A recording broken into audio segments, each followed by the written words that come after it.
Avec nos enfants, on rêve de rencontrer les animaux de la savane. En safari en Tanzanie, vous pourrez en voir beaucoup et de près. Girafes, éléphants, lions. Oh, les enfants vont rugir de bonheur. Je m'y crois déjà. C'est vous aussi les bruitages là ? Avec Marco Vasco, ne rêvez plus. Vivez votre voyage l'esprit libre. On s'occupe de tout. Génial ! Avec ma femme, on voudrait aussi en profiter pour se relaxer. Alors direction Zanzibar après le safari pour découvrir la douceur de ces plages de sable fin. Je vous organise même une sortie en mer. Vous savez vraiment vous occuper de nous. Rendez-vous sur marcovasco.fr pour imaginer votre prochain voyage sur mesure. Figaro Radio. Le Talk Décideur. Quentin Périnel.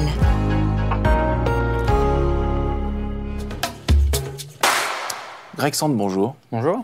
Le trajet de votre vie à vélo, c'est quoi ? Le trajet qui résume votre vie, celui qui vous tient à cœur, si je vous pose la question comme ça, à chaud. Je pense que le trajet que j'ai le plus parcouru, c'est le tour du village quand j'étais gamin, en sortant de chez moi. Lequel ? J'allais ramasser tous les copains à l'époque. C'était un tout petit village de 300 habitants, donc je sortais de chez moi, du garage, et puis j'allais chercher les uns derrière les autres, et puis on tournait en boucle. Et on tournait. Ouais, dès qu'on avait du temps libre. Bonjour à tous et bienvenue au Talk Décideur du Figaro, avec aujourd'hui en face de moi Greg Sand, cofondateur des vélos Moustache Bikes, l'une des marques en vogue en matière de vélos électriques. Est-ce que les habitants des villes, on parlait de votre village quand vous étiez petit, Greg Sand, est-ce qu'aujourd'hui les villes, parce qu'on sait que les vélos électriques sont très à la mode en ville, il y en a partout, il y a d'ailleurs beaucoup de marques, on en parlera tout à l'heure, mais est-ce que c'est l'essentiel de votre clientèle, les urbains ? Alors non, c'est assez bien réparti. Je dirais qu'on est présent à la fois sur les grandes agglomérations, parce qu'il y a des problématiques liées à la circulation dans les villes, à des problématiques d'émissions. Et c'est vrai que les villes ont aussi beaucoup investi, notamment dans les infrastructures, pour faciliter l'usage du vélo. Ne serait-ce qu'à Paris, il suffit de sortir pour voir qu'il y a des vélos partout, mais c'est aussi grâce aux trajets qui ont été aménagés. Mais non, on a toute une partie de notre gamme qui est plutôt dédiée aux vélos de loisirs, donc les vélos VTT, pour la sportifs, VTT, montagne, des vélos de balade, oui. Ouais. Et non, on en vend aussi bien en province que dans les grandes villes, en France et à l'étranger d'ailleurs. Donc vous devez vous adapter aux besoins, parce que j'imagine que dans des villes comme Paris, ou peu importe la ville en France, les besoins en matière de vélo ne sont pas les mêmes qu'à la campagne. On ne roule pas forcément en VTT dans Paris, par exemple. Non, alors c'est vrai que quand on a démarré la marque il y a une douzaine d'années, l'idée c'était de couvrir tous les segments. On était persuadé que finalement l'électrique allait couvrir tous les usages. Donc, il y a 12 ans, ouais. Il y a 12 ans, oui, en 2011. Même un peu plus, bientôt 13.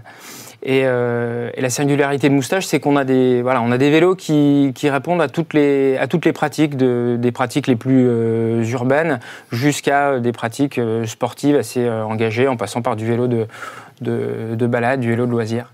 Du vélo de loisir, est-ce qu'il y a un modèle aujourd'hui qui peut... Parce qu'on voit des VTT, je vous ai posé la question pas par hasard, mais on voit des gens évidemment qui roulent à VTT en ville. Est-ce qu'on peut, en un seul modèle, couvrir l'ensemble des potentielles utilisations, ouais. Alors sur les pratiques extrêmes, non, mais c'est vrai qu'on a des vélos qui sont quand même très très polyvalents. On a une gamme qu'on appelle la gamme X-Road, qui est, si on fait le parallèle avec la voiture, qui serait un petit peu le SUV. Donc, le SUV urbain. Voilà, donc c'est un vélo qui est urbain, extrêmement confortable, qui vous permet de passer sur les pavés, passer les trottoirs avec beaucoup de confort. Et puis en même temps, il vous permet de sortir un peu, d'aller rouler sur les petits chemins forestiers si vous le souhaitez. Mais les vélos ne sont pas prévus non plus pour une pratique VTT très engagée. Oui, on est loin des vidéos Instagram Red Bull où ça oui, exactement. Ouais. C'est le truc de folie. Pourquoi Moustache Bikes ? Parce que un vélo n'a pas de moustache, normalement, par définition. Non, alors il y a différentes raisons à ça. La première, elle est assez visuelle, c'est que on a un certain nombre de vélos assez iconiques chez nous, notamment le Lundi 27, qui est équipé d'un guidon en forme de moustache. Quand on a lancé la marque, en fait, on s'est inspiré d'anciens guidons, si vous vous souvenez, les vieux films type Brigade du Tigre, on avait tous les ouvriers qui sortaient des usines, qui portaient tous la moustache, qui sortaient tous à vélo, et les vélos avaient des guidons avec des formes assez alambiquées. Et on a réinterprété ces guidons d'époque, on les a modernisés, et on trouvait que c'était très intéressant à la fois pour l'identité visuelle et pour le confort, pour l'ergonomie. Et pour le côté tradition, finalement, le côté historique.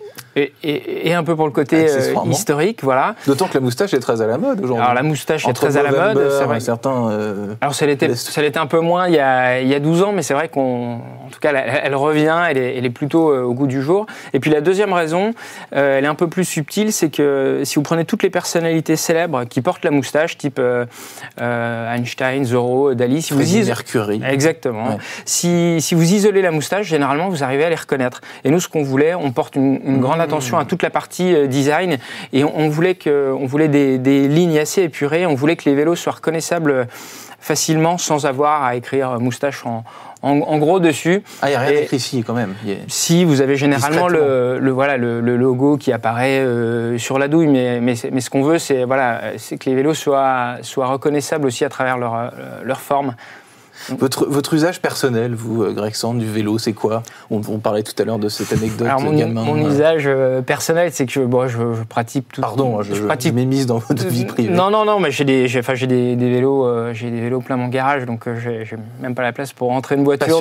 Passionné. Oui, ouais. On est avec Emmanuel, cofondateur, on est évidemment passionné de vélo, et c'est d'ailleurs ça qui a porté le projet, puisque l'idée c'était finalement de partager facilement cette passion, d'ouvrir la pratique, et en salle, l'assistance électrique, c'était un moyen assez fantastique, puisque vous gommez quelque part toutes les contraintes, tout ce que les gens n'aiment pas dans le vélo, c'est-à-dire le vent, c'est-à-dire la sueur, les côtes, ouais. Et surtout quand vous êtes en déplacement au quotidien, que vous voulez relier un point à un point B, c'est vrai que parfois juste une côte, c'est ce qui peut vous inciter à ne pas prendre le vélo, et là, là vous n'avez plus du tout d'excuses. Est-ce qu'on gomme aussi, est-ce qu'on essaie du moins, parce que nul n'est infaillible, mais est-ce qu'on essaie de gommer les désagréments techniques, c'est-à-dire ce qui agace aussi, c'est la crevaison, le déraillage, c'est des choses peut-être même encore plus agaçantes que... Oui, alors c'est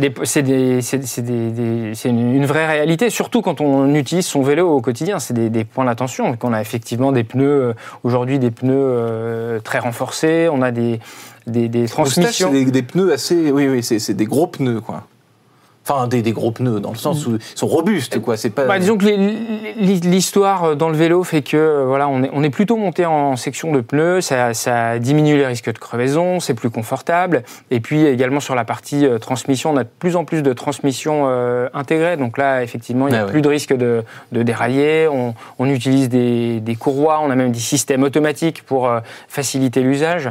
Donc oui, c'est vrai que l'idée, c'est de rendre le vélo plus accessible. Donc il y a d'un côté l'assistance électrique, mais il faut aussi penser à ce que vous mentionniez, le fait de dérailler, de crever, ça fait partie du quotidien. Mais quand le vélo devient le premier mode de déplacement, le premier outil... on a besoin de fiabilité, quoi. Exactement. Exactement. Vos singularités par rapport aux autres, alors j'allais dire vos concurrents, parce que le vélo électrique... c'est devenu, c'est plus qu'une mode, hein, c'est une vraie lame de fond sociétale, surtout en ville. Il y a beaucoup de marques qui se créent, etc. Comment vos singularités à vous, c'est quoi au milieu de ces marques ?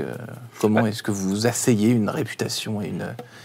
Alors je pense qu'on la travaille depuis plus de 12 ans. On est une marque 100% électrique. Donc c'est vrai qu'on a... la volonté, c'était vraiment d'être très très fort sur ce segment.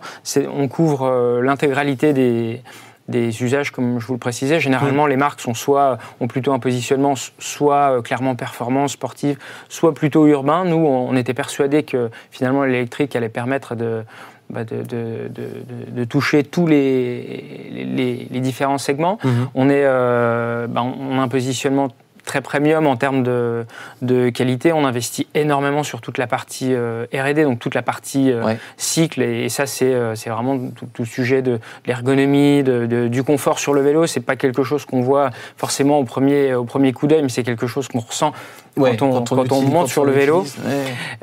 Donc c'est une somme une somme de détails. Et puis dans nos singularités aussi, dans le modèle industriel, c'est qu'on essaie de rapatrier un maximum de valeur depuis nos débuts pour fabriquer un maximum de vélos en France. On est parti de...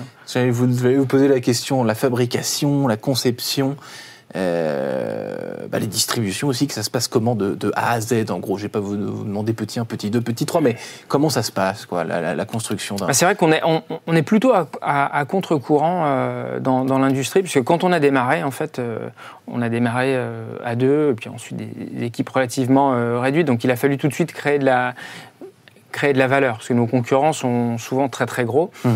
Et l'idée, c'était de rapatrier un maximum de valeur dans les Vosges, là où sont fabriqués les vélos. Donc en gros, toute la conception, le design est réalisé en interne, et puis on gère également toute la partie assemblage. Tous les vélos sont assemblés de A à Z. Aujourd'hui, on est près de 200 personnes dans les Vosges. Et tous les vélos moustaches qui sont sur le marché ont été intégralement fabriqués dans le site vosgien. Donc tous ces vélos vosgiens sont ensuite dispatchés, vous l'avez dit, donc pas forcément que en ville, un peu partout, mais il n'y a pas néanmoins certains gros clients, entre guillemets, si on parle géographiquement de villes. Non, on a effectivement des gros clients à Paris. On a un maillage qui est important sur les grandes agglomérations, mais le business est plutôt bien réparti. Donc et à l'étranger, vous m'avez dit aussi. Et aussi à l'étranger, oui, on fait 60% de l'activité en France. Ah oui. Et 40% sur le reste de l'Europe, voire au-delà. On travaille aussi avec l'Amérique du Nord, Nouvelle-Zélande, Australie. Donc on est... il y a des moustaches un petit peu partout sur la planète. Et les moustaches françaises, alors, sont attractives à l'étranger, si je vous écoute bien. Enfin, ça plaît, parce j'imagine qu'il y a des marques de vélos à l'étranger aussi. Il y a aussi des marques de vélos à l'étranger, mais c'est toute l'énergie qu'on met dans le savoir-faire, dans la qualité des vélos. À la fois, alors, il y a à la fois toute la partie design qui est clé chez nous. Les vélos... c'est un point sur lequel on est extrêmement sensible. Et puis, comme je vous le mentionnais tout à l'heure, il y a toute la partie confort, toute la partie cycle, en fait, qui là est un vrai... c'est un vrai savoir-faire qu'on a en interne, plus la qualité de l'assemblage, la distribution, la marque en général, parce que ce qui ressort, c'est aussi que les consommateurs, généralement, ont une relation toute particulière avec leur moustache, et je pense que ça, c'est quelque chose qu'on a réussi à construire aussi au fil des années. Alexandre, il nous reste une minute. Je vais faire un parallèle peut-être étonnant, vous allez me dire oui ou non, mais apparemment, on achète de plus en plus de voitures directement en ligne, sans aller voir, sans aller toucher, sans s'asseoir dedans, etc. Est-ce que c'est vérifiable également pour le vélo ? C'est-à-dire, est-ce que le e-commerce, c'est un segment viable ? Est-ce qu'on peut aujourd'hui acheter des vélos uniquement sur Internet, sans prendre la peine, en ayant confiance à ce qu'on nous dit sur Internet ? Il y a un point qui est quand même extrêmement important, c'est d'essayer son vélo.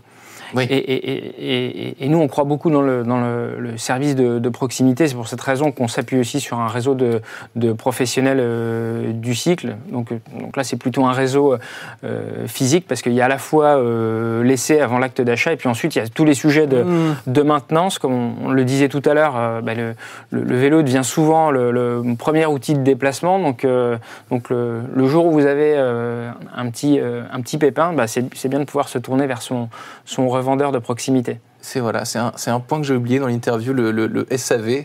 C'est bien c'est le mot de la fin. Greg Sand, merci infiniment d'avoir répondu à mes questions pour le Talk Dessineur du Figaro. Je vous souhaite bonne route. Merci beaucoup.